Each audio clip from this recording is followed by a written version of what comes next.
ఆయన్ని మెదక్ జిల్లా సంగారెడ్డికి సమీపంలో అదుపులోకి తీసుకున్నారని కొంతమంది చెబుతుండగా శంషాబాద్ ఎయిర్పోర్ట్ నుంచి వీసా అక్కర్లేదని దేశానికి పిన్నెల్లి పరారయ్యారని మరికొందరు చెబుతున్నారు.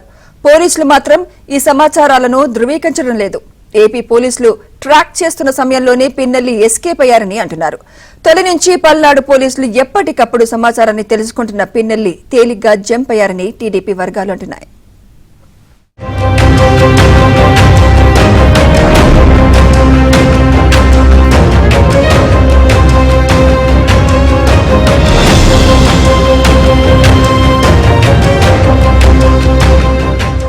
ఎమ్మెల్యే పిన్నెల్లి రామకృష్ణారెడ్డి బ్రదర్స్ ను ఎన్నికల రోజు హింసాత్మక సంఘటనల నేపథ్యంలో పోలీసులు గృహ నిర్బంధం చేశారు. అయితే ఈ గృహ నిర్బంధం నుంచి ఇరువురు హైదరాబాద్ వెళ్లిపోయారు. పోలీసుల అనుమతి లేకుండా ఎలా వెళ్లారని ఉన్నతాధికారులు సీరియస్ అయ్యారు. ఈలోపు పిన్నెల్లి రామకృష్ణారెడ్డి రెండచింతల మండల పాల్వాయి గేట్ గ్రామంలో ఈవీఎం ను ధ్వంసం చేసిన విజువల్స్ బహిర్గతం కావడంతో కేంద్ర ఎన్నికల సంఘం సీరియస్ అయింది. ఆయన అరెస్టు చేసి తమకు నివేదిక ఇవ్వాలని సీఈఓను ఆదేశించింది. సీఈఓ ఈ మేరకు డీజీపీకి తగిన ఆదేశాలు ఇచ్చారు. దీంతో పోలీసులు పిన్నెల్లిని వెంటాడటం ప్రారంభించారు. ఈ విషయం తెలుసుకున్న పిన్నెల్లి విదేశాలకు పారిపోయే ప్రయత్నం చేశారనే ఆరోపణలు పెద్ద ఎత్తున వినిపిస్తున్నాయి.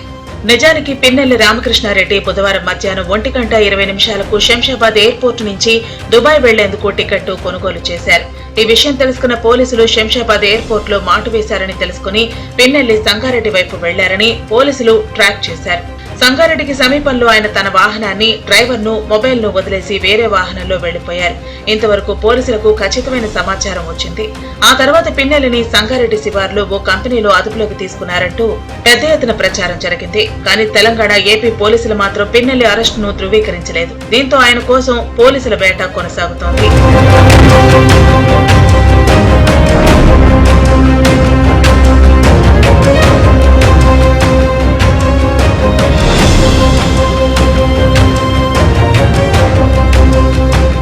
పిన్నెల్లి రామకృష్ణారెడ్డి ఆయన అనుచరులు మహారాష్ట్రలోని బీదర్ వైపు వెళుతున్నారని తెలుసుకున్న పోలీసులు ఆయన కోసం తెలంగాణ పోలీసుల సహకారంతో వెంటాడటం ప్రారంభించారు. అయితే పిన్నెల్లి రూటు మార్చి శంషాబాద్ ఎయిర్పోర్టుకు వచ్చి వీసా అక్కర్లేని దేశానికి పరారయ్యాడని మరో సమాచారం వైరల్ అయింది. పిన్నెల్లి సోదరుడు వెంకట్రామిరెడ్డి పటాయాలో ఉన్నారని చెబుతున్నారు. పిన్నెల్లి కూడా దుబాయ్ లో ఉన్నాడని కూడా ప్రచారం జరుగుతోంది. అయితే ఏపీ పోలీసులు మాత్రం పిన్నెల్లి కదలికలను ట్రాక్ చేస్తున్నామని చెబుతున్నారు. ఆయన్ని ఒకవేళ పోలీసులు అదుపులోకి తీసుకుంటే నేరుగా మాచర్ల తీసుకురావాల్సి ఉంటుంది. పిన్నెల్లి రామకృష్ణారెడ్డిపై 10 సెక్షన్ల కింద కేసులు నమోదు చేసినప్పటికీ అవన్నీ కూడా 7 సంవత్సరాల్లోపు శిక్ష పడే సెక్షన్లు కావడంతో ఆయనకు 41 సిఆర్పీసీ నోటీసులు ఇచ్చి వదిలేస్తారని ప్రచారం జరిగింది. ఒకవేళ కోర్టులో పెట్టిన ఇవే సెక్షన్లు అయితే మాత్రం ఆయనకు 41 సిఆర్పీసీ కింద నోటీసులు ఇచ్చి వదిలేయాలని ఆదేశించే అవకాశం ఉందని వైసీపీ నేతలు బహిరంగంగానే చెబుతున్నారు.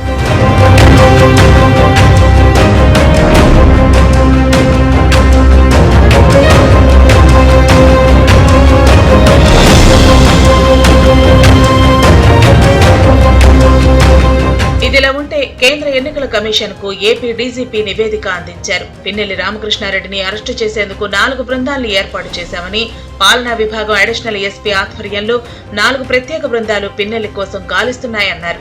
పిన్నెల్లిపై 10 సెక్షన్ల కింద కేసు నమోదు చేయడంతో పాటు ఈవీఎం ధ్వంసం కేసులో పిన్నెల్లి రామకృష్ణారెడ్డిని A1 గా చేర్చామని డీజీపీ వెల్లడించారు.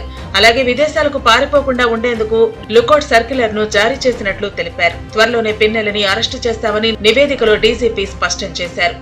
ఏపీ సీఈఓ ముఖేష్ కుమార్ మీనా ద్వారా సీఈఓ ద్వారా కేంద్ర ఎన్నికల సంఘానికి నివేదిక పంపారు. మరోవైపు 2-3 ఎఫ్ఐఆర్లలో పిన్నెల్లి రామకృష్ణారెడ్డి, ఆయన సోదరుడు వెంకట్రామిరెడ్డిని నిందితులుగా చేర్చి అదనపు సెక్షన్లు పెట్టేందుకు కోర్టులో మెమో దాఖలు చేశారు. అయితే వివరాలు మాత్రం ఇచ్చేందుకు పోలీసులు నిరాకరిస్తున్నారు. మాచర్లలో ఎలాంటి ఉద్రిక్తతలు తలెత్తకుండా పోలీసు ఉన్నతాధికారులు అక్కడకు అదనపు పోలీసు బలగాలను తరలించారు. పిన్నెల్లి కదలికలు, అరెస్టు చేసేందుకు టీంల మూవ్మెంట్ తో పాటు మాచర్ల పరిస్థితులను పోలీస్ హెడ్ క్వార్టర్స్ నుంచి ఉన్నతాధికారులు నిరంతరం పర్యవేక్షిస్తున్నారు.